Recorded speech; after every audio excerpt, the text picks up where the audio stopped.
Welcome back દોસ્તો, simplified મેથ્સમાં સ્વાગત છે. હવે આપણે આપણું પાર્ટ 6 આજે સ્ટાર્ટ કરી રહ્યા છીએ. સ્વાધ્યાય 1.3 આપણે લાસ્ટ ટાઈમ સ્ટાર્ટ કરેલું, તો સ્વાધ્યાય 1.3 ની ચર્ચા જ આજે આગળ વધારીશું. સ્વાધ્યાય 1.3 માંથી આપણે કઈ ટાઈપના દાખલાઓ ગણ્યા હતા?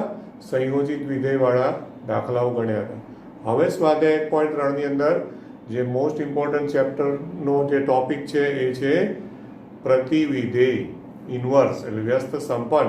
એના દાખલાઓ બાકી છે દોસ્તો. તો આપણે આજે આખા સ્વાધ્યાયમાંથી જેટલા પણ શક્ય હોય એટલું સ્વાધ્યાય કવર કરવાનો પ્રયત્ન કરીએ છીએ. હવે છેલ્લે આપણે ચોથો દાખલો જે છે એ ચોથો દાખલો આપણે જોયેલો, એનો અડધો પાર્ટ મેં તમને ઓલરેડી લાસ્ટ ટાઈમ હિન્ટ આપી દીધેલી કે સાબિત કરો કે એફ ઓફ એક્સ બરાબર એક્સ. હા, અને એની હિન્ટ પણ મેં તમને આપેલી, ગણી કાઢ્યું હોય. હા, આશા રાખું છું કે ગણ્યું હશે. હવે જે રકમ છે એ રકમ અહીંયા લખું છું એકવાર ફરી વાર. એમાં હજી એક આગળ બીજો પ્રશ્ન છે એટલા માટે. તો જો fx equal to 4x plus 3 બરોબર, અને છેદમાં આપ્યું છે 6x minus 4. 6x minus 4, x is not equal to 2/3. હવે x is not equal to 2/3 આપવાનું રીઝન તો બહુ સ્પષ્ટ છે. છેદ 0 ના થવો જોઈએ. એ 2/3 મૂકો તો તમારે છેદ 0 થઈ જતો હશે, એટલે છેદ 0 ના થવા માટે 2/3 લેવાય નહીં. ઓકે, હવે પહેલું હતું કે સાબિત કરો કે f ઓફ x બરાબર x. એની મેં હિન્ટ આપેલી છે. હા, ના સમજણ પડે તો મને લાઈવ ચેટમાં પણ કહી દેજો, તો હું તમને ગ્રુપમાં ગણીને મોકલી દઈશ. પણ આવડે એવું છે એટલા માટે એનું એ હિન્ટ મેં તમને આપેલી હતી. તો જો એફ ઓફ એક્સ બરાબર એક્સ, આવું આપણે સાબિત કરવાનું છે. એ તમે હોમવર્કમાં સાબિત કર્યું. ઓકે, આવું હોમવર્ક એવું લખું છું કારણ કે આપણે અડધો દાખલો ગણ્યો તો ભાઈ થોડું ગણતરીને બાકી રાખેલું. હા, એ પૂરું કરવાનું. એટલે એ સાબિત કર્યું, આપણે ઓલરેડી સાબિત કર્યું છે. ખ્યાલ આવે છે ને? ઓકે, હવે એફ ઓફ એક્સ બરાબર એક્સ એવું આપણે સાબિત કર્યું. હવે તમને એક વસ્તુ યાદ કરાવું કે બે વિધેયોનું સંયોજન, અને બે વિધેયોનું સંયોજન જ્યારે એક્સ આવે તો હવે તમે આવું કહી શકો, આમ જો એફ હવે ધ્યાનથી જોજો, of x is equal to આને જે એક્સ લખ્યું છે, એક્સ ની બદલે અહીંયા વાસ્તવિક સંખ્યાઓની વાત કરી શકું. પણ વાસ્તવિક સંખ્યાઓમાં 2/3 સિવાય કોઈ પણ લેવાય. અહીંયા એવું લખ્યું છે x is not equal to 2/3. બરોબર, તો અહીંયા હું શું લખું કે ix અથવા આવું લખવું પડે, એકમ વિધેય ખરું, r માઇનસ 2/3 ઓફ x. આવું લેવાય ને? બરોબર, f of x is equal to આ કઈ રીતે લખવું યાદ આવે છે ને? આ એકમ કોઈ પણ હોય, એકમ વિધેય i A x is equal to x કહેવાય. i r x હોય તો i r x is equal to x કહેવાય for all x belongs to r, for all x belongs to a. તો એવી રીતે અહીંયા આવ્યું છે f of x બરાબર x. તો જે x છે ને, x ની બદલે હું આ રીતે લખી શકું ને, આ એકમ x ની જગ્યાએ તમે જે પણ પ્રદેશ આપ્યો એ પ્રદેશ પ્રમાણે તમે સંકેત લખી શકો. અને માટે ઓકે, આવું થયું છે, રાઈટ? તો માટે f is equal to ir, આવું કહી શકાય.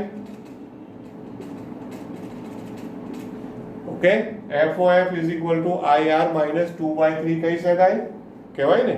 હવે જ્યારે બે વિધેયોનું સંયોજન જો એકમ વિધેય આવે તો એનો મતલબ શું? આપણે લાસ્ટ લેક્ચરમાં તમે જોયેલું કે બે f અને g બે વિધેયો એકબીજાના વ્યસ્ત હોય એવું ક્યારે વ્યાખ્યામાં શું લખેલું કે જો GOF બરાબર IA અને FOG બરાબર IB, જો આવું થાય તો આપણે એવું લખેલું એમાં કે G is equal to f inverse. મતલબ કે જો એકબીજાનું સંયોજન okay GOF is equal to IA અથવા FOG ઇઝ ઇક્વલ ટુ બે વિધેયોનું સંયોજન જો તમને એકમ વિધેય મળે તો G બરાબર F ઇનવર્સ કહેવાય કે ના કહેવાય? બરોબર છે.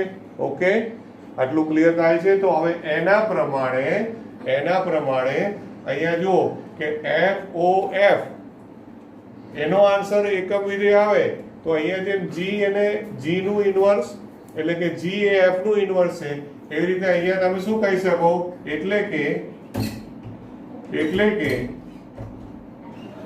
અહીંયા તમે શું કહી શકો એટલે કે સેમ આ જ રીતે આ જે વ્યાખ્યામાં લખ્યું છે ને લાસ્ટ લેક્ચરમાં એના પ્રમાણે તમે એવું ના કહી શકો કે F ઇનવર્સ બરાબર F આવું કહી શકાય કે નહીં?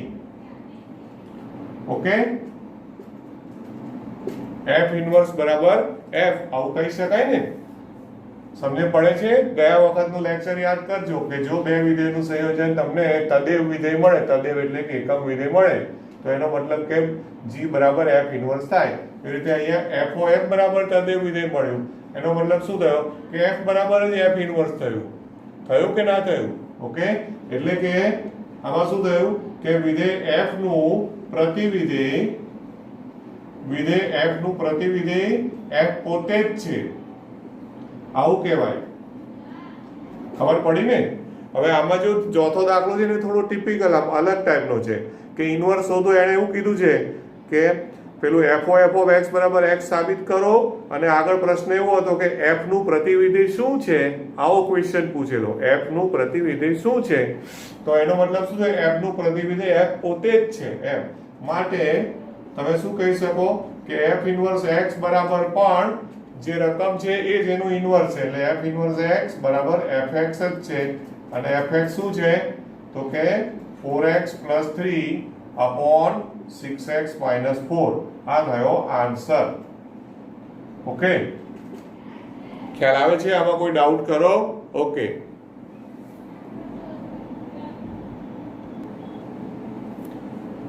ચલો હવે પાંચમો દાખલો જુઓ.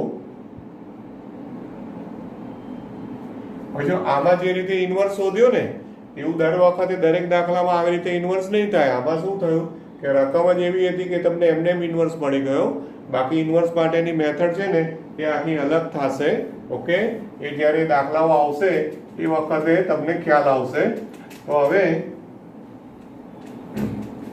પાંચમો દાખલો છે તો પાંચમામાં જો ત્રણ ઓબ્જેક્ટિવ ટાઈપના પ્રશ્નો. ઓબ્જેક્ટિવ એટલા માટે કહું છું કે તમે એનો આન્સર અવલોકનથી આપી શકો એવા દાખલાઓ આપ્યા છે.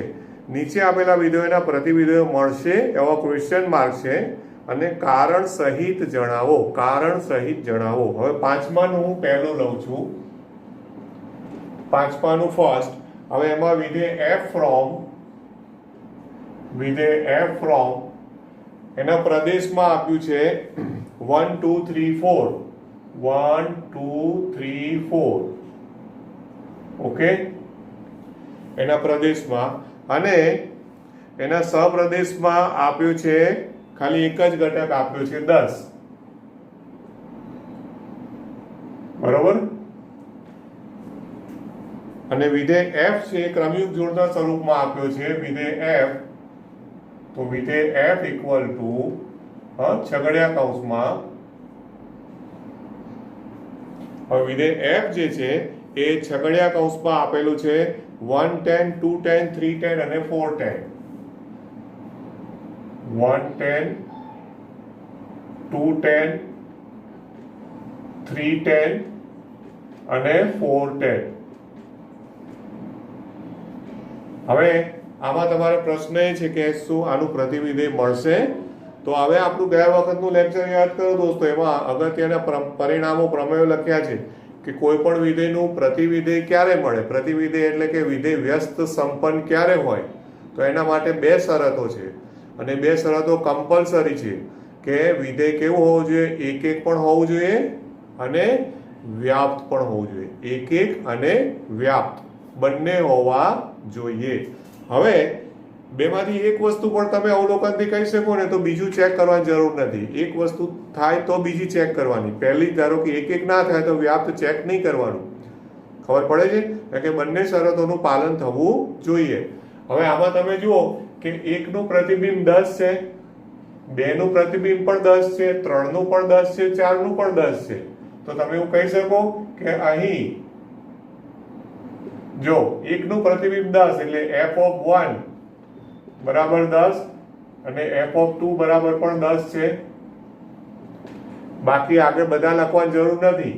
એટલે હું આવું કહી શકું કે 1 અને 2 બંને સરખા નથી. 1 અને 2 સરખા નથી, પરંતુ એના પ્રતિબિંબ સરખા થયા. f(1) બરાબર f(2). 1 અને 2 સરખા નથી, પરંતુ બંનેના પ્રતિબિંબ કેવા થયા? સરખા થયા. એટલે આવું થાય એનો મતલબ શું? યાદ છે ને કે વિધેય એક નથી. શું કહેવાય? વિધેય એક નથી. એટલે કે માટે વિધેય f, તો શું કહેશો? વિધેય f એક નથી. અને વિધેય એક નથી એટલે હવે વ્યાપ્ત ચેક કરવાનું નહીં. ઓકે, ક્લિયર થાય છે આટલું? એક નથી એટલે પતી ગઈ વાત. એટલે આમાં પ્રશ્ન પૂછ્યો છે કે પ્રતિવિધેય મળશે, તો લખી દેવાનું કે આનું પ્રતિવિધેય મળશે નહીં. માટે f ઇન્વર્સ મળશે નહીં. ઓકે, બરોબર છે? આટલું ક્લિયર?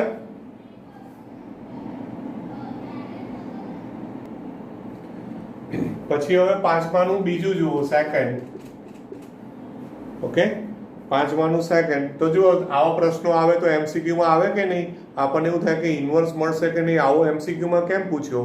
પણ મોટા ભાગે એટલા માટે પૂછતા હોય કે અવલોક આ તો મેં લખ્યું, બાકી આ તો ઓબ્ઝર્વેશનથી જ ખબર પડે કે એક નથી એટલે ઇન્વર્સ નથી. સિમ્પલ વસ્તુ છે. ઓકે, હવે જી વિધેય આપ્યું છે, એમાં પ્રદેશ આપ્યો છે 5 6 7 8.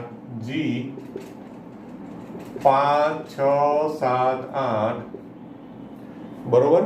અને 1 2 3 4 સપ્રદેશમાં આપ્યું છે 1 2 3 4. ઓકે, ત્યાર પછી એનો વિધેય તરીકે આપ્યું છે 5 4 6 3. જી બરાબર 5 4 પછી 6 3 પછી 7 પાછું 4 આપ્યું છે 7 4 અને 8. ઓકે, 8 ની સાથે 2 આપ્યું છે. બરાબર. જો 5 4 6 3 7 4 8 2. હવે આમાં તમે ઓબ્ઝર્વેશન કરો તો આમાં ઓબ્ઝર્વેશનમાં મને એટલું દેખાય છે કે 5 નું પ્રતિબિંબ 4 છે, 6 નું 3 છે, 7 નું 4 છે, 8 નું 2 છે. તો કોઈ પ્રતિબિંબ રિપીટ થયું ખરું? જો પ્રતિબિંબ રિપીટ થઈ જાય એટલે સીધું એક જ નથી. તો જો 5 નું પ્રતિબિંબ 4 છે, 7 નું પણ 4 છે, વાત પતી ગઈ. આપણે પછી વિસ્તારમાં જવાની જરૂર જ નથી રહેતી. અહીંયા તમે જુઓ કે અહીં g of 5 બરાબર 4 અને g of 7 બરાબર પણ 4 છે. એટલે કે 5 અને 7 સરખા નથી, પરંતુ g of 5 બરાબર g of 7 મળ્યા. બરોબર, g of 5 બરાબર g of 7 છે. એનો મતલબ કે g વિધેય કેવું છે? તો કે એક નથી. g વિધેય એક નથી અને એનો મતલબ કે g ઇન્વર્સ નું અસ્તિત્વ નથી, અથવા તો g ઇન્વર્સ મળે નહીં. ખબર પડે છે ને દોસ્તો? હવે આ મેં એક થી ચેક કર્યો. હવે આમાં ને આમાં જ આ જ દાખલામાં હું એક ની બદલે વ્યાપ્તથી પણ ચેક કરી શકું છું. બંને બતાવવાની જરૂર નથી. વ્યાપ્ત બતાવો તો એક નહીં બતાવવાનું. હવે આમાં જુઓ કે વ્યાપ્ત એટલે શું? એનો વિસ્તાર શોધી શકાય. વિસ્તારમાં જે ક્રમયુગ જોડ હોય ને એ ક્રમયુગ જોડના કયા ઘટકો લેવાના? બધા બીજા ઘટકો લેવા. તો 4 3 4 2 એટલે એના વિસ્તારમાં કયો આવ્યો? ખાલી 2 3 અને 4 આવે. તો વિસ્તારમાં આવ્યો 2 3 4. હવે g નો સહપ્રદેશ છે 1 2 3 4. તો વિસ્તાર છે 2 3 4 સપ્રદેશ છે 1 2 3 4 એટલે શું થયું? વિસ્તાર અને સપ્રદેશ પણ સમાન નથી. વિસ્તાર અને સપ્રદેશ પણ સમાન નથી એટલે શું થયું દોસ્તો?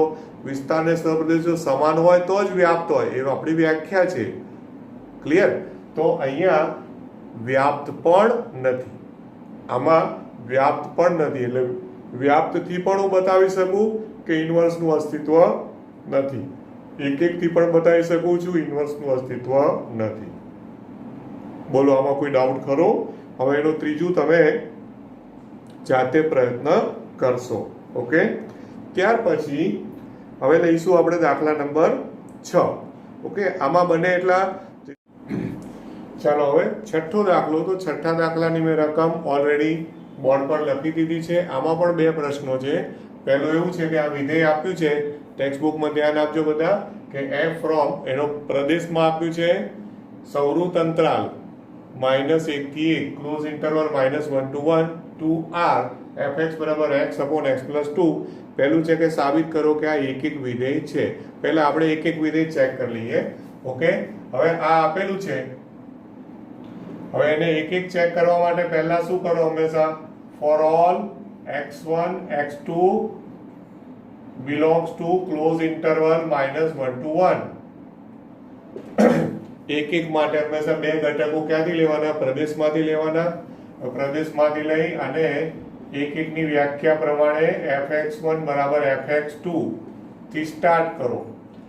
fx1 બરાબર fx2 એટલે આમાં રકમ પરથી x1 upon x1 plus 2 is equal to x2 upon x2 plus 2. બરોબર છે? અને હવે આનો કરો ચોકડી ગુણાકાર. રાઈટ? ચોકડી ગુણાકાર કરી અને તમે જુઓ કે એને લખ્યું છે સાબિત કરો. હવે બતાવો કે એનો મતલબ ચકાસો નથી, બતાવવાનો મતલબ થવાનું જ છે. તો ચોકડી ગુણાકાર કરશો અને સીધું તમને એનો આન્સર કેટલો આવશે? x1 બરાબર x2. આ જે ચોકડી ગુણાકાર કરવાનું કામ છે એ હું તમારા માટે રાખું છું. આઈ થિંક એટલું તો હવે તમને આવડે. ક્લિયર એટલું?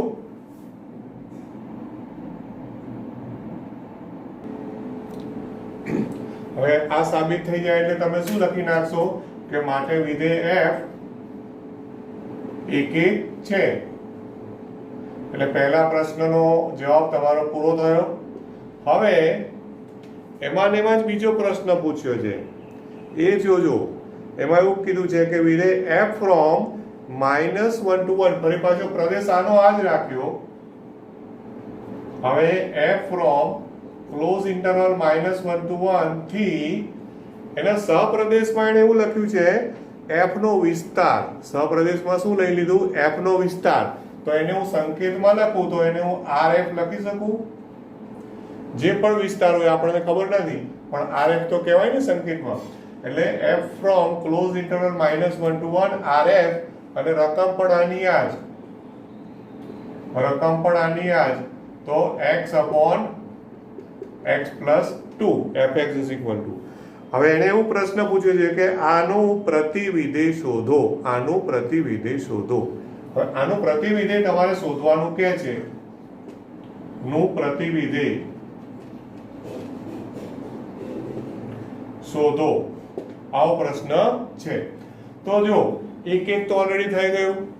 એટલે એક એક થઈ ગયું. હવે વ્યાપ્ત હોય, જો વિધેય વ્યાપ્ત હોય, એક એક અને વ્યાપ્ત બંને હોય તો એનું પ્રતિવિધેય એટલે કે એનું ઇન્વર્સ મળે. બરોબર છે? વ્યસ્ત સંપન્ન કહેવાય. વ્યસ્ત સંપન્ન એટલે કે જેનું ઇન્વર્સ મળે. તો હવે આનું પ્રતિવિધેય શોધવા માટે એક એક તો ઓલરેડી થઈ ગયું. વ્યાપ્ત છે કે નહીં? તો વ્યાપ્ત થાય એના માટે થઈને જ એમણે શું કર્યું? રકમમાં ચેન્જ કર્યો. રકમમાં અહીંયા સપ્રદેશ શું હતો? r. અને એ સપ્રદેશ r હતો, એની બદલે એને શું બનાવ્યો? rf. એટલે સપ્રદેશમાં એને વિસ્તાર જ મૂકી દીધો. એટલે આપણે જોઈ શકીએ છીએ કે અહીં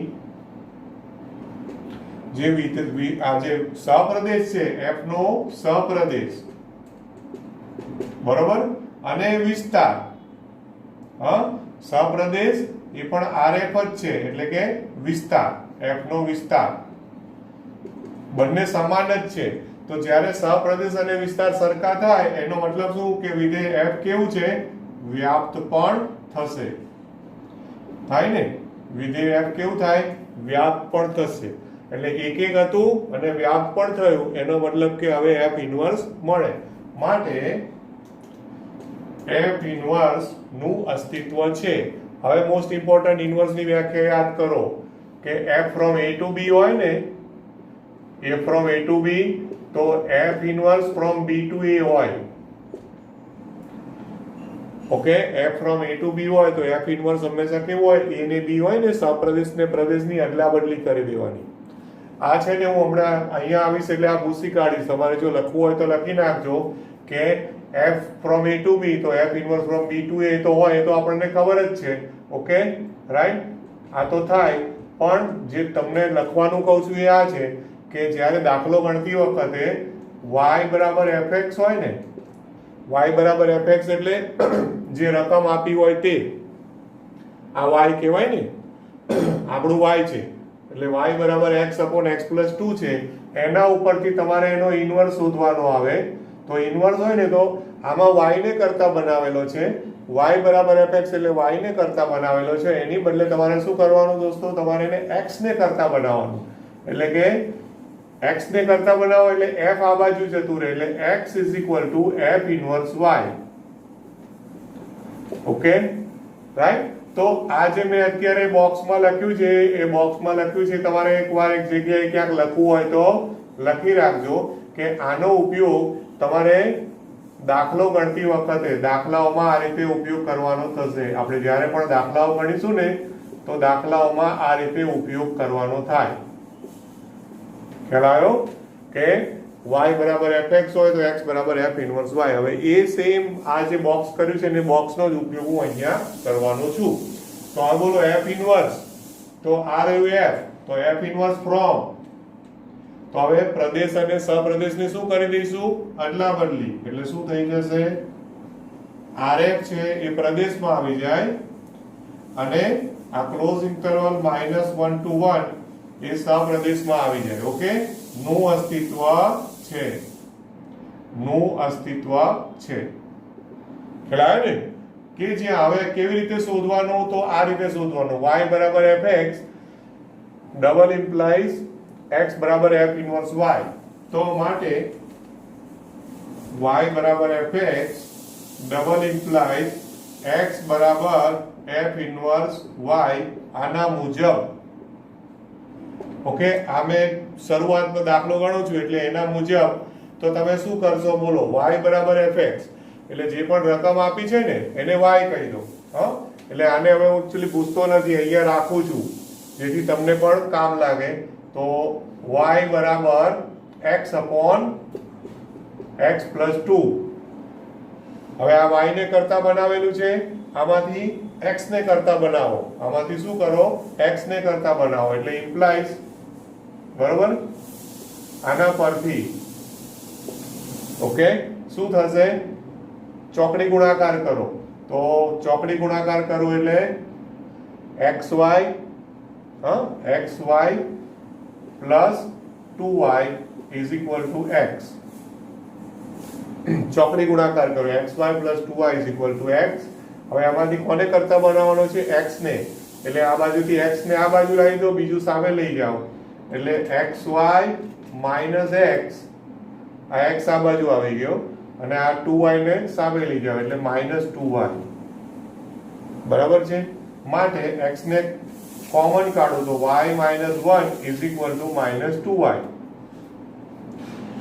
માટે x બરાબર શું થાય? તો માઇનસ 2y. તો હું માઇનસ 2y ની બદલે પ્લસ 2y કરી દઉં. 2y એટલે નિશાની બદલીએ તો y માઇનસ 1 નું શું કરી દો? 1 માઇનસ y. ઉપર માઇનસ ના પ્લસ, નીચે પણ નિશાની, એટલે માઇનસ માઇનસ મેં નિશાની બદલી કાઢી. તો આ જે પણ આન્સર આવ્યો ને, ખ્યાલ આવે છે? તો આ જે છે એ આન્સર એ ક્યાં આવ્યો કહેવાય? એકચ્યુઅલી આ જે પણ આવ્યો ને એ બિલોંગ્સ ટુ, આ જે છે એને આપણે આ સંકેત પ્રમાણે કેવું હોય તો f ઇન્વર્સ y. આ જે છે f ઇન્વર્સ y કહેવાય. આ શું કહેવાય? બિલોંગ્સ ટુ ની વાત પછી કરીશું. આ f ઇન્વર્સ y આ થયો એકચ્યુઅલી ઇન્વર્સ. જે પણ આ આવ્યો ને x ને કરતા બનાવતા, એ જ આપણો ઇન્વર્સ આવ્યો. એટલે કે આમ ફાઇનલી એ લોકો જો f ઇન્વર્સ x નો આન્સર લખશે ને તો f inverse x equal to આ f ઇન્વર્સ y છે ને એ જ આપણો આન્સર છે. હા, હવે આ કન્ફ્યુઝન થાય છે દોસ્તો કે સર એ y નું x કેમનું કરી કાઢ્યું, પણ y તો એક સંકેત છે, તો સંકેતમાં y ની બદલે હું z લખું, x લખું, a લખું, b લખું, ગમે તે લખાય. એટલે ટેક્સ્ટ બુકમાં પાછળ તમે આન્સર જોશો ને તો ટેક્સ્ટ બુકમાં એને f ઇન્વર્સ y આન્સર નહીં આપ્યો હોય, એને આન્સરમાં શું આપ્યું હશે, f ઇન્વર્સ x આન્સર આપ્યો હશે. તો f inverse x is equal to શું થશે, 2x upon 1 minus x. 2y upon 1 minus y છે ને, તો એનો આન્સર કઈ રીતે આપી દીધો, 2x upon 1 minus x. આ થયો આન્સર. ઓકે દોસ્તો, તો આ થયું ઇન્વર્સ પ્રતિવિધેય શોધ્યું. પ્રતિવિધેય માટે એને શું કર્યું, પહેલા એક એક તો ચેક કરેલું, પછી વ્યાપ્ત બનાવવા માટે પેલું રકમમાં ચેન્જ કર્યો જેથી વ્યાપ્ત થયું, એક એક અને વ્યાપ્ત થયું, એટલે એનું પ્રતિવિધેયનું અસ્તિત્વ થાય. પ્રતિવિધેય મળે એટલે હંમેશા પ્રદેશ અને સહપ્રદેશની શું કરવાની, અદલા બદલી કરવાની, અને અદલા બદલી કરી અને જે ઇન્વર્સ વિધેય બનાવો તમે એ ઇન્વર્સને હંમેશા યાદ રાખવાનું કે મૂળ રકમ આપી હોય એમાં y ને કરતા બનાવેલો હોય, y બરાબર fx હોય તો તમારે એમાંથી x ને કરતા બનાવી દેવાનો, એટલે x બરાબર f ઇન્વર્સ y એ તમારો આન્સર કહેવાય. આ જ છે ને એ તમારો ઇન્વર્સ છે. પણ એ ઇન્વર્સ જે મળ્યું હોય ને એ જ ઇન્વર્સને ફાઇનલ આન્સરમાં પાછળ ટેક્સ્ટ બુકના જવાબોમાં f ઇન્વર્સ y જવાબ નહીં આપ્યો હોય, ચેક કરશો ને તો એને f ઇન્વર્સ x બરાબર 2x upon 1 minus x આવો જવાબ આપેલો હશે. Okay, right? એટલે ધ્યાન આપજો બરાબર હો, આ ઇન્વર્સમાં બહુ ધ્યાન રાખવું પડે એવું છે. હા, ઓકે.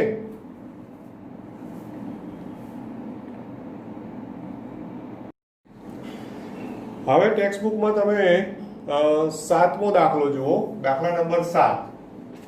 એમાં રકમ આપી છે f from r to r fx is equal to, હવે એમાં જો સુરેખ વિધેય આપ્યું છે 4x plus 3, fx is equal to 4x plus 3, અને સાબિત કરો કે f એ વ્યસ્તક્ષમ છે, એટલે કે વ્યસ્ત સંપન્ન છે, મતલબ કે એનું ઇન્વર્સ મળે છે, રાઈટ? અને તેનું પ્રતિવિધેય શોધો. હવે આના આગલા લેક્ચરમાં આપણે દોસ્તો 1.2 સ્વાધ્યાયમાં મેં તમને એક ઇમ્પોર્ટન્ટ નોંધ આપેલી MCQ માટે કે જો કોઈ પણ વિધેય r to r હોય અને સુરેખ વિધેય હોય તો તે હંમેશા એક એક અને વ્યાપ્ત છે જ, એક એક અને વ્યાપ્ત હંમેશા હોય જ. એટલે આપણે 1.2 માં એક એક અને વ્યાપ્ત વાળા ઘણા દાખલાઓ જોયા છે, ઇવન આજે પણ આપણે પાછું એક એક ને વ્યાપ્ત વાળું થોડું ગણ્યું છે. એટલે હવે આમાં એટલું મને ખબર જ છે કે એક એક અને વ્યાપ્ત છે, એટલે અત્યારે હું ડાયરેક્ટ લખી દઉં છું. એક્ઝામમાં તમે ડાયરેક્ટ લખતા નહીં, એક્ઝામમાં એક એક અને વ્યાપ્ત ચેક કરવું પડે. ઓકે, અને આમાં r to r છે એટલે કઈ રીતે શોધાય, વ્યાપ્ત માટે વિસ્તાર ના શોધાય પણ પેલી બીજી વ્યાખ્યામાં જવું પડે. પ્રત્યેક y બિલોંગ્સ ટુ r એટલે કે સપ્રદેશ ને સંગત કોઈ x બિલોંગ્સ ટુ r એટલે કે પ્રદેશ એવું મળે કે જેથી fx બરાબર y થાય. અને એના માટે પહેલા ધારી લેવાનું, યાદ છે ને મેથડ 1.2 વાળી, પહેલા ધારી લો કે વિધેય વ્યાપ્ત છે એટલે કે y ને સંગત x મળે છે, પછી એ પ્રમાણે x શોધવાનો. જો x પ્રદેશમાં મળી જાય તો આપણી ધારણા સાચી છે ને વ્યાપ્ત છે. આવું મેં 1.2 માં કહેલું છે, તો એ તમારે અહીંયા લખવાનું થશે. તો અહીંયા વિધેય હું ડાયરેક્ટ અત્યારે લખી દઉં છું કે વિધેય f એ એક એક અને વ્યાપ્ત છે. આ આપણે ઓલરેડી અગાઉ જોયેલું છે, આ તમારે હોમવર્કમાં ગણવાનું રહેશે. ઓકે, હા, HW લખ્યું છે, એક એક ચેક કરો, વ્યાપ્ત ચેક કરો, અને એનો એક એક અને વ્યાપ્ત થઈ જાય એનો મતલબ શું થશે કે વિધેય કેવું છે, વ્યસ્ત સંપન્ન છે. માટે વિધેય f એ વ્યસ્ત સંપન્ન અથવા તો વ્યસ્તક્ષમ, આવો શબ્દ વાપરે, વ્યસ્તક્ષમ અથવા તો વ્યસ્ત સંપન્ન, વ્યસ્ત સંપન્ન. ઓકે, સંપન્ન એટલે કે જેનો વ્યસ્તનું અસ્તિત્વ છે.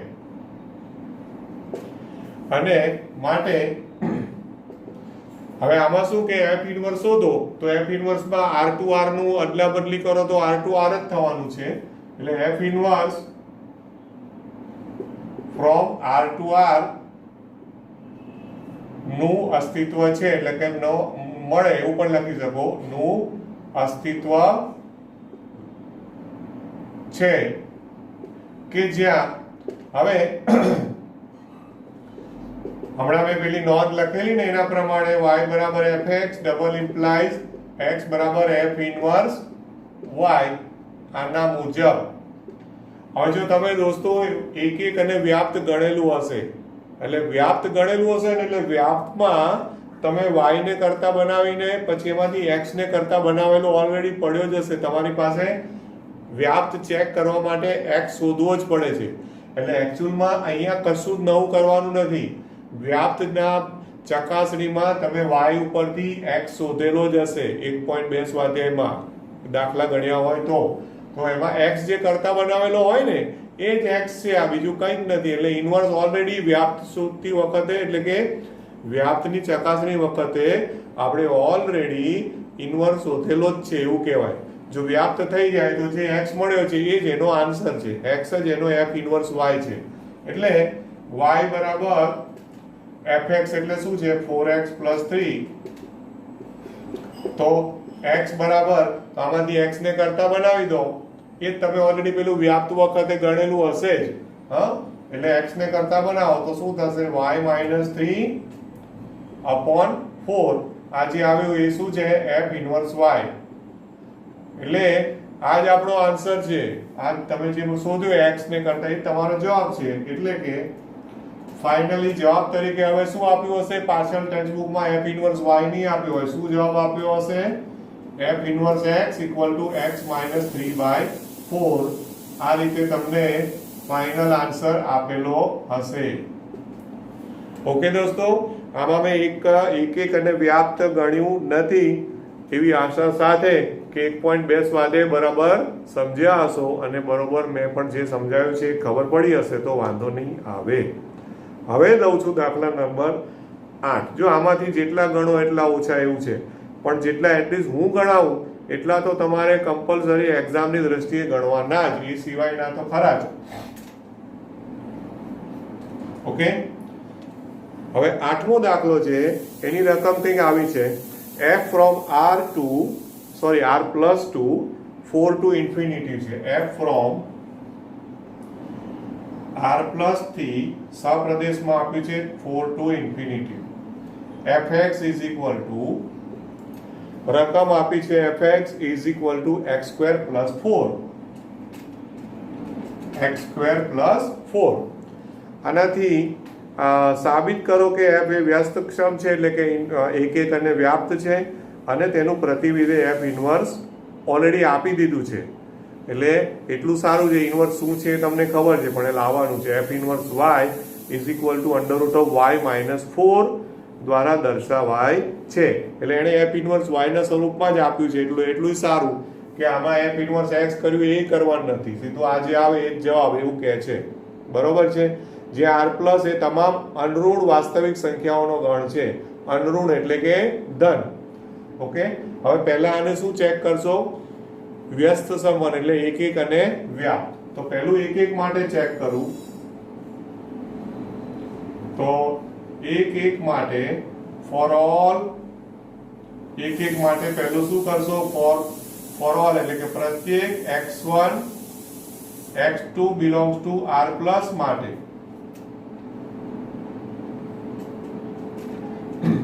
fx1 = fx2, fx1 = fx2. અહીંયાથી સ્ટાર્ટ કરવાનું, આ ફિક્સ જ છે, fx1 = fx2 થી સ્ટાર્ટ કરો. બરોબર છે. હવે આમાં વિધેયનો ઉપયોગ કરો તો x1² + 4 = x2² + 4 થાય ને. બંને બાજુથી 4 ઉડાડી દો એટલે ઇમ્પ્લાઇઝ શું થશે, x1² = x2² થાય અને ઇમ્પ્લાઇઝ x1 = x2. આ મોસ્ટ ઇમ્પોર્ટન્ટ વસ્તુ આવે દોસ્તો કે બંને બાજુ તમે વર્ગમૂળ લીધા અને વર્ગમૂળ લીધા તોય પ્લસ ઓર માઇનસ ના કર્યા, નહીં તો વર્ગમૂળ લો તો પ્લસ ઓર માઇનસ કરવું પડે ને. તો આમાં કેમ પ્લસ ઓર માઇનસ ના કર્યા ખબર છે? કારણ કે તમને પ્રદેશમાં r પ્લસ આપ્યું છે એટલે માઇનસ છે જ નહીં, જીરો પણ નથી. માઇનસ કિંમતોને શૂન્ય લેવાના જ નથી એટલે પ્લસ ઓર માઇનસ નો પ્રશ્ન જ નથી. ખબર પડે છે ને? જો મેં અહીંયા ભૂલે ચૂકે r આપ્યું હોત ને તો દાખલો એમને પૂરો થઈ જાય. મતલબ શું? એક એક જ ના થાય. કેમ એક એક ના થાય ખબર છે? કારણ કે જો -1 લો f ઓફ -1, જો આ જ રકમમાં હું ફેરફાર કરું છું અને આ રકમમાં ફેરફાર કરું ને અને જે ગોખણિયાઓ હશે ને એ ચોપડીનો જવાબ લાવીને મૂકી દેશે અને એકચ્યુઅલમાં શું થાય એ જોજો. r પ્લસ નું મેં r કર્યું તો f ઓફ -1 તો -1 નો સ્ક્વેર એટલે +1 વત્તા 4 એટલે 5 અને f ઓફ 1 લો તો f ઓફ 1 તો 1 વત્તા 4 તો 5 આવ્યું. તો કોઈ પણ -1 +1 લો તો પણ સરખો જવાબ આવે, -2 +2 લો તો પણ સરખો જવાબ આવે. એટલે શું થયું? એક એક જ નથી. શું થયું? એક એક જ નથી. વાર્તા પૂરી થઈ ગઈ. આગળ આ એક એક વાળો ચકાસણી કરી એ કશું આવે જ નહીં, ફિનિશ. વ્યાપ્ત તો જોવાનું જ નહીં એટલે શું કહેવાય? વ્યસ્તક્ષમ નથી, મતલબ કે ઇનવર્સ પ્રતિવિધેયનું અસ્તિત્વ નથી. પૂરું થયું. MCQ. આ જ દાખલો જો આનો આ દાખલો એક્ઝામમાં પૂછું ને હું તો મારે તમને 3 માર્ક્સમાં પૂછવો પડે. કદાચ બહુ ભૂલમાં 2 માર્ક્સમાં કોઈ પૂછી કાઢે, બાકી 3 માર્ક્સમાં આવે. કારણ કે એક એક ચેક કરો, વ્યાપ્ત ચેક કરો અને પછી ઇનવર્સ શોધો. બરોબર? પણ એ જ દાખલાને મેં MCQમાં કન્વર્ટ કર્યો, r પ્લસ નું r કર્યું. આવું બધું ધ્યાનમાં રાખજો, ગોખણિયાઓ ખાસ ધ્યાનમાં રાખજો. Okay, right. તો હવે જો કે એક એક તો થયું, માટે વિધેય f કેવું થયું? એક એક છે. બરાબર? f વિધેય એક એક વિધેય તો થયું, રાઈટ. હવે વ્યાપ્ત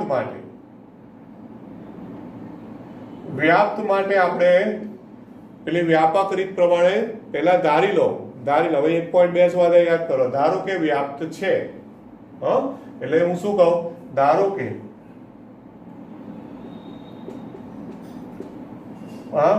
y belongs to હવે y ક્યાં લેવાનો યાદ છે ને? સપ્રદેશમાં. એટલે આ સપ્રદેશ છે, 4 થી ઇન્ફાઇનાઇટ, 4 થી અનંત છે.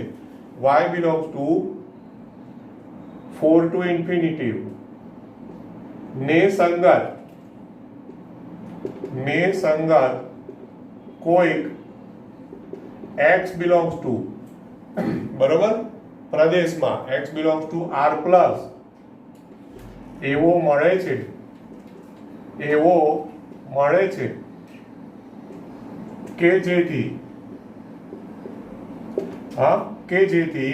fx બરાબર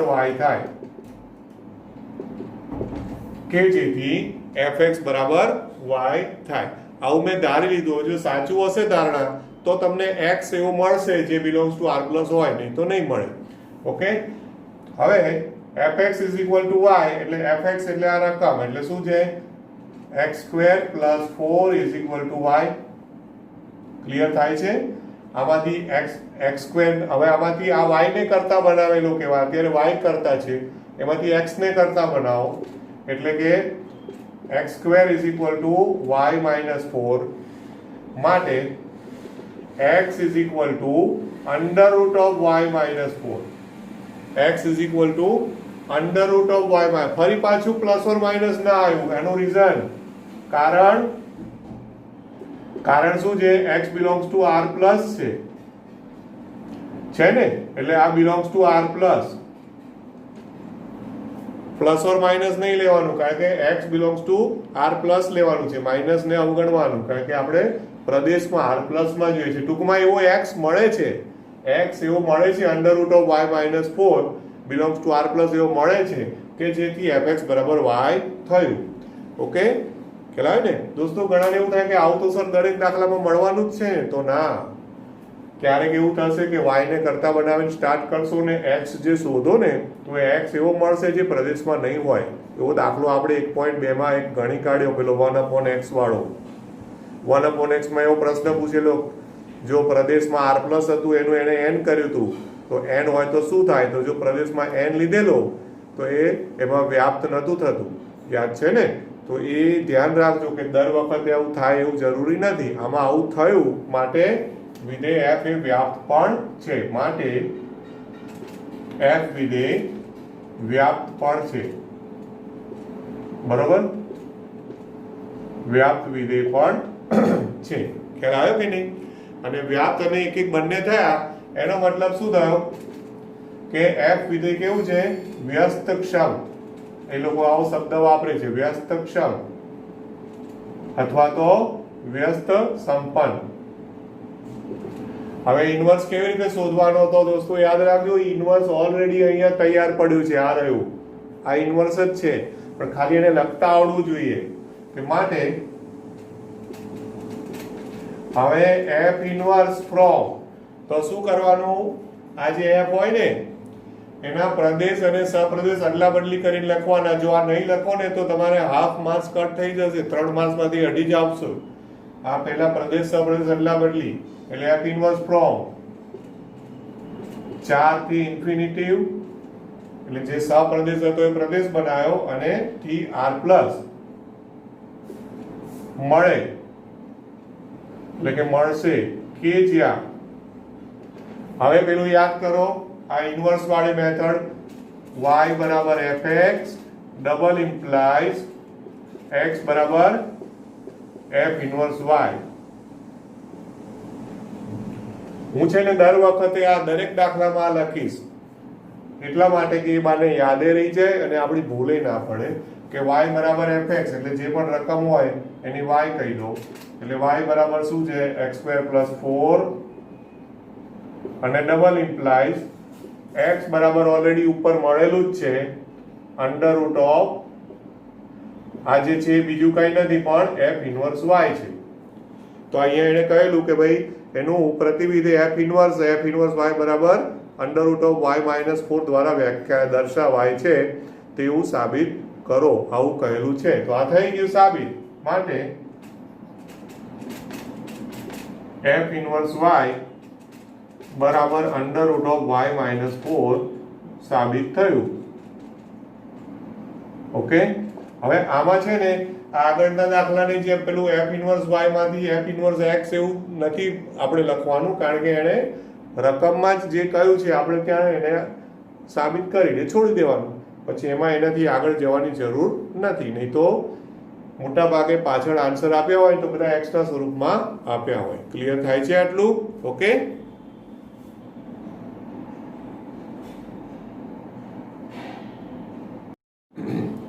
ચલો હવે નેક્સ્ટ દાખલો જોઈએ. દાખલા નંબર 9મો દાખલો. 9માં રકમ આવી છે, પાછું એમાં પ્રદેશમાં r પ્લસ છે. f from r plus two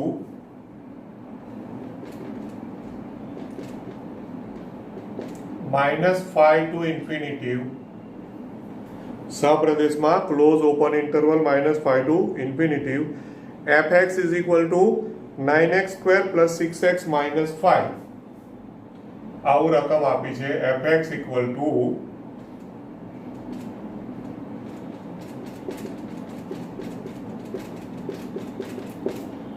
આવી રકમ આપી છે 9x² + 6x - 5. ઓકે, હવે આમાં પણ સેમ 8મા દાખલા જેવું જ છે. સાબિત કરો કે વ્યસ્તક્ષમ છે, બરોબર, અને પછી એનું ઇન્વર્સ પણ આપી દીધું છે. છતાં હું આ ગણાવું છું કારણ કે આમાં છે ને દોસ્તો ઇન્વર્સમાં જાતે ગણવા જઈએ છીએ ને તમે લોકો ત્યારે બધા પ્રોબ્લેમ્સ થાય છે. પછી છેલ્લી ઘડીએ કન્ફ્યુઝ થઈને બધું અડધું છોડીને તૈયારીઓ કરતા હોય છે અને પછી એ તમને નડશે કોલેજમાં. એટલે આ વસ્તુ ના થવી જોઈએ. ઓકે, એટલે બને એટલા જેટલા બને એટલા મેક્સિમમ દાખલાઓ આપણે કવર કરવાનો ટ્રાય કરીએ, બરાબર. હવે આને મારે એક છે કે નહીં એને વ્યસ્તક્ષમ છે એવું કહી દીધું છે, એનો મતલબ કે આમાં એક અને વ્યાપ્ત છે એટલું તો નક્કી. હા, એક એકને વ્યાપ્ત છે એ તો નક્કી.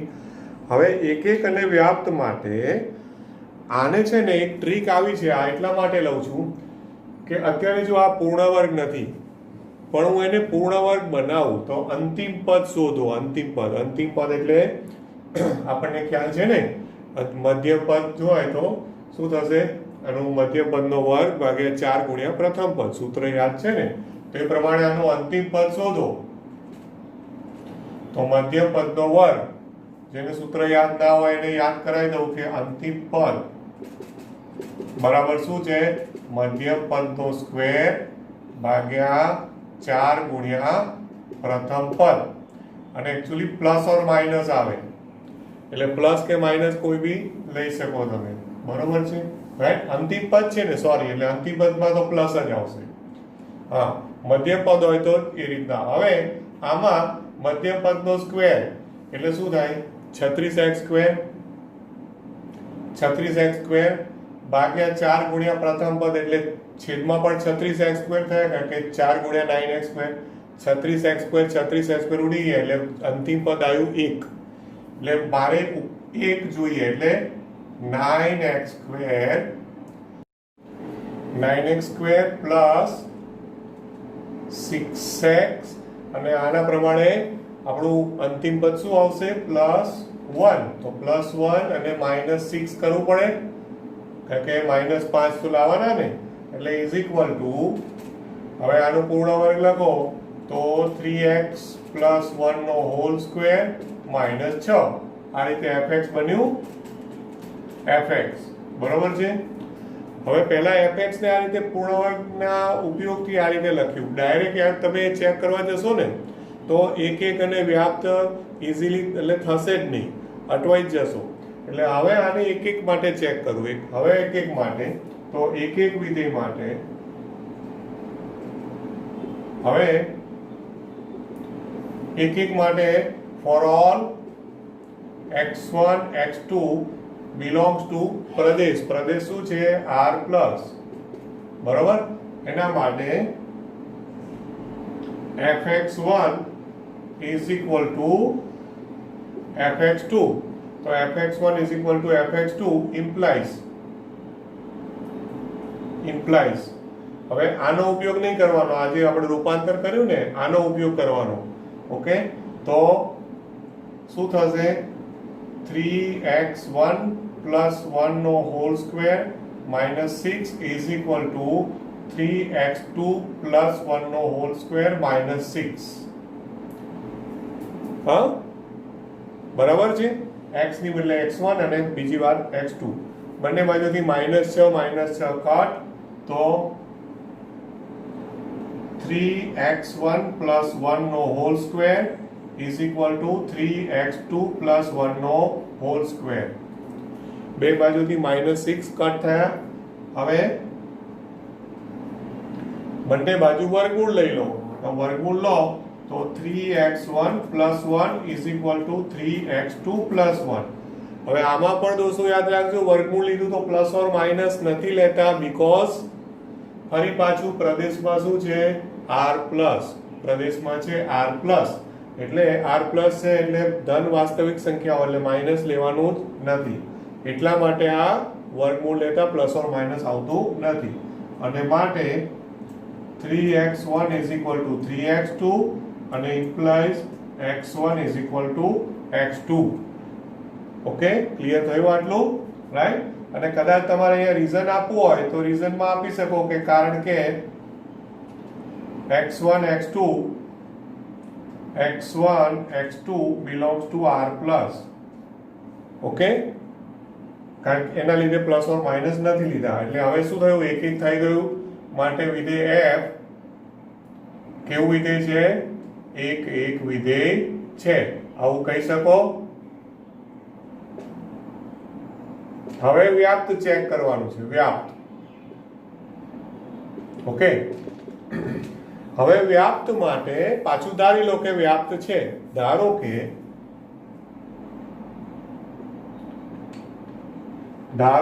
y belongs to, હવે y ક્યાંથી લેવાનો? સહપ્રદેશમાંથી. એટલે સહપ્રદેશ તે આ રહ્યો ક્લોઝ ઓપન ઇન્ટરવલ -5 થી ઇન્ફિનિટી. ધારો કે y belongs to -5 two infinity ને સંગત આપણને કોઈક x બિલોંગ્સ ટુ પ્રદેશ એટલે r પ્લસ એવો મળે છે કે જેથી y બરાબર fx થાય. કે જેથી y બરાબર શું થાય? fx થાય. ઓકે, તો હવે y બરાબર fx થાય એનો મતલબ શું કે y fx એટલે હવે કઈ રકમ લખશો તમે આમાંથી? આ મૂળ રકમ નહીં, પણ fx એટલે આ લખવાનું. એટલે શું થશે? 3x + 1 નો હોલ સ્ક્વેર -6. હવે આ જે y ને કરતા બનાવેલો છે એમાંથી તમે કોને કરતા બનાવશો? x ને કરતા બનાવશો. ઓકે, એટલે માટે 3x + 1 નો હોલ સ્ક્વેર = y + 6. ઓકે, બંને બાજુ વર્ગમૂળ લો તો 3x + 1 √ y + 6. 3 અને આમાં પાછું પ્લસ ઓર માઇનસ કેમ ના આવ્યું? કારણ કે 3x + 1 belongs to r plus. આપણે r પ્લસ માં x belongs to r plus જોઈએ છે, એટલે x જો ધન વાસ્તવિક સંખ્યા હોય તો 3x + 1 પણ ધન વાસ્તવિક સંખ્યા હોવી જોઈએ. ક્લિયર વસ્તુ છે. એટલે હવે આમાંથી x ને કરતા બનાવો ને એટલે તમારું જે પેલું સાબિત કરવાનું છે ને એ જ આવીને ઊભું રહેશે. જુઓ, માટે 3x = √ y + 6 - 1. 3 વડે ભાગી કાઢો, માટે x = √ y + 6 - 1/3. તો આ જે પણ મળ્યું એ બિલોંગ્સ ટુ r પ્લસ થયું ને. ઓકે, કારણ કે y આ y જે પણ કિંમત હોય -5 થી ઇન્ફિનિટીમાં એના પ્રમાણે આ જે પણ કિંમત આવશે ને એ તમે ચેક કરો તો આ હંમેશા ધન વાસ્તવિક સંખ્યા જ આવશે. y ની કિંમત કેવી લેવાની છે? -5 અથવા -5 થી મોટી. આમાં ગમે તે આંકડો મૂકી ચેક કરી જુઓ, -5 અથવા -5 થી મોટો તો આ બિલોંગ્સ ટુ r પ્લસ જ મળશે. ઓકે, હા, એ આપણે બતાવવાની જરૂર નથી, પણ ઓરલી એટલે કે મોઢે મૌખિક રીતે જોવાનું કે આવે છે જે x આવે ને એ બિલોંગ્સ ટુ r પ્લસ એટલે કે પ્રદેશમાં આવી જવો જોઈએ. તો આપણને આમ અવલોકનથી ખબર પડી જવી જોઈએ કે આવે છે, એટલે લખી દેવાનું કે આ મળે છે, જે સાચું જ છે. બરોબર છે. માટે તમે શું કહી શકો કે પ્રત્યેક y belongs to -5 two infinity ને સંગત તમને કોઈક x belongs to r plus. હવે આખી વ્યાપ્તની વ્યાખ્યા લખું છું. એવો મળ્યો એટલે કે એવો મળે છે કે જેથી fx બરાબર y થયું. એટલે એકચ્યુઅલી જે સ્ટાર્ટિંગમાં ધાર્યું હતું ને એ ધારણા આપણી સાચી પડી, એટલે એનું એ જ મેં પાછું લખ્યું ભાઈ જે ધાર્યું હતું એ બરાબર હતું. અને માટે તમે શું કહી શકશો? વિધેય એક પણ છે અને વ્યાપ પણ છે, અને માટે તમે શું કહી શકશો? f ઇન્વર્સ નું અસ્તિત્વ છે, અથવા તો એણે કીધું છે ને વ્યસ્તક્ષમ છે, એટલે વ્યસ્તક્ષમ અથવા તો f ઇન્વર્સ નું અસ્તિત્વ છે. ઓકે, અથવા બીજી ભાષામાં શું કહેશે? વ્યસ્તક્ષમ અથવા તો વ્યસ્ત સંપન્ન. બરોબર છે, વ્યસ્તક્ષમ અથવા વ્યસ્ત સંપન્ન. અને પછી ઇન્વર્સ શોધવાનો છે. એ ઇન્વર્સ તો આપણે હમણાં દાખલો ગણ્યો એની જેમ જ, અને માટે પેલું છે ને y બરાબર fx double implies okay x બરાબર f ઇન્વર્સ y. આનો ઉપયોગ કરો તો જો ટૂંકમાં જે તમે અહીંયા x શોધ્યું છે એ જ f ઇન્વર્સ y છે, તો એના મુજબ તમને મળી ગયું કે f ઇન્વર્સ y બરાબર શું થયું? હું ડાયરેક્ટ લખી દઉં છું કે આ y બરાબર fx એટલે આ y ની જે કિંમત છે અને એ ડબલ ઇમ્પ્લાઇઝ અહીંથી તમે શું કહેશો કે f ઇન્વર્સ y બરાબર આ જે આન્સર આવ્યો એ જ તમારે સાબિતીમાં જોઈએ છે. √y + 6 - 1/3. ઓકે, સાબિત થયું. ઓકે દોસ્તો, ક્લિયર થાય છે ને? હા, તો આમાંથી જો મેં ઘણા બધા દાખલાઓ ગણ્યા છે. હવે હું તમને કહું કે આના પછી જે ટેક્સ્ટબુકમાં આપ્યા છે દાખલાઓ 10, 11, 12, તો 10, 11, 12 દાખલાઓને એટલું બધું ઇમ્પોર્ટન્સ ના આપશો. જોઈ લેજો એક વખત. હા, અને એમાં કંઈ ડાઉટ હોય તો મને ગ્રુપમાં કહેજો અલગથી, એટલે હું એને તમને એવો હશે તો સોલ્વ કરીશું, એવો હશે તો નેક્સ્ટ લેક્ચરમાં સોલ્વ કરીશું, નો પ્રોબ્લેમ. ઓકે, પછી 13મો દાખલો છે એ પાછો તમને આવડશે. હમણાં FOF વાળો આપણે ચોથો દાખલો ગણ્યો ને, ચોથા જેવું 13મો છે, FOF ઓફ x બરાબર ખાલી જગ્યા, તો એ તમને આવડશે. 13મો એટલે એકચ્યુઅલી MCQ છે, પણ એ આવડી જશે, બરોબર છે. 14મો પણ MCQ છે, અને 14માં 4 વિકલ્પ આપ્યા છે, એ પણ વિચારજો. ના ફાવે તો મને કહી દેજો, તો નેક્સ્ટ લેક્ચરમાં આપણે એને લઈ લઈએ. એટલે હવે શું છે દોસ્તો કે આપણું જે નેક્સ્ટ લેક્ચર આવશે એની અંદર આમ તો મારે હવે આ ચેપ્ટરનું છેલ્લું થિયરીનો ટોપિક લેવાનો છે, અને એ શું છે? દ્વિક્રિયાઓ, બાઇનરી ઓપરેશન્સ. ઓકે દોસ્તો, એટલે દ્વિક્રિયાઓની વ્યાખ્યા, એના અમુક ગુણધર્મો છે, પાછું એનું એ જ ક્રમનો નિયમ, જૂથનો નિયમ, એમાં પણ શૂન્ય એટલે કે તટસ્થ ઘટક, એકમ ઘટક, બધું એનું આવશે.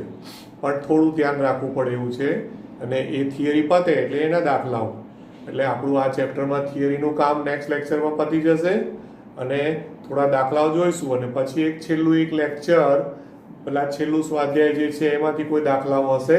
એટલે આઈ થિંક વધુ 2 કે 3 લેક્ચરમાં આપણે આ ચેપ્ટર પતવું જોઈએ એવું મારું અનુમાન છે. રાઈટ? તો અત્યારે તમે 1.3 સ્વાધ્યાય સુધીનું તમારું કામ એસાઇનમેન્ટમાં કરવાનું રહેશે. Okay, so thank you, have a nice day, by.